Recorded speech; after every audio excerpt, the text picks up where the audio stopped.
Меня зовут Азиза, я проектный менеджер общественного фонда «Плюс». Мы совместно с Windrock International работаем над реализацией проекта по снижению уязвимости лиц с нарушением слуха через повышение их осведомленности о безопасной трудовой миграции и расширение возможностей трудоустройства. В целях этого проекта мы устроили благотворительную ярмарку, где участвуют разные крупные предприятия Кыргызстана, частные агентства занятости, где мы построили специальную площадку, в котором слабослышащие, также глухие люди могут найти точки соприкосновения с будущими работодателями и, может быть, найти работу. К сожалению, ситуация в нашей стране для слабослышащих и в целом для лиц с нарушениями слуха найти работу очень тяжело.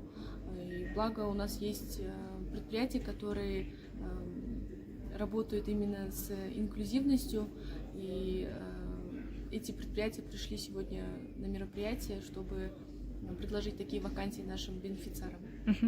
А вот легко ли было договориться с компаниями, чтобы они сюда пришли и предложили свои рабочие места? Когда пришло такое задание, идея устроить ярмарку, было много мыслей, какие предприятия позвать, и те предприятия, которые пришли на голову, мы им позвонили, было страшно вообще, но было довольно-таки легко договориться. В основном эти предприятия, которые пришли на ярмарку, они уже работают с инклюзивной общественностью, и в целом было очень легко. А были ли компании, которые отказались? Были компании, но их тоже можно понять, потому что их штат очень маленький, и в целом даже для других людей у них свободных вакансий не было. Как таковой площадки для ЛОВЗ, где они могут трудоустраиваться, приходить практически нет. Мы на этой ярмарке рассказываем про безопасную трудовую миграцию, так как именно эта группа лиц подвергаются к торговле людьми, рабочему рабству. Меня зовут Рано Кулбаева, я являюсь координатором отдела кадров. Мы представляем Новотель Бишкек Сити Центр. Это у нас международная гостиница. Сегодня мы пришли на ярмарку вакансий, где мы представляем наши 3 позиции. Это горничная, сотрудник по уборке пищевого блока и разнорабочий. И вы видите ли вы здесь потенциальных своих работников? Да, мы уже встретили потенциальных наших будущих сотрудников, наших талантов.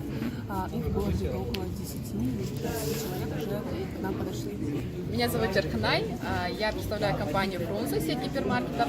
Мы на рынке уже 13 лет, и на сегодняшний день у нас 3000 рабочих мест.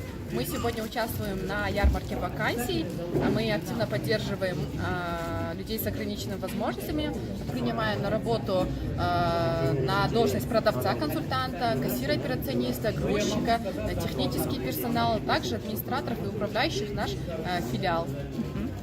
То есть люди, которые сегодня пришли на ярмарку, они вполне могут претендовать на эти должности, да? Конечно, у нас полностью официальное трудоустройство, могут претендовать на эти же должности. Мы предоставляем квоту 5% для людей с ограниченными возможностями.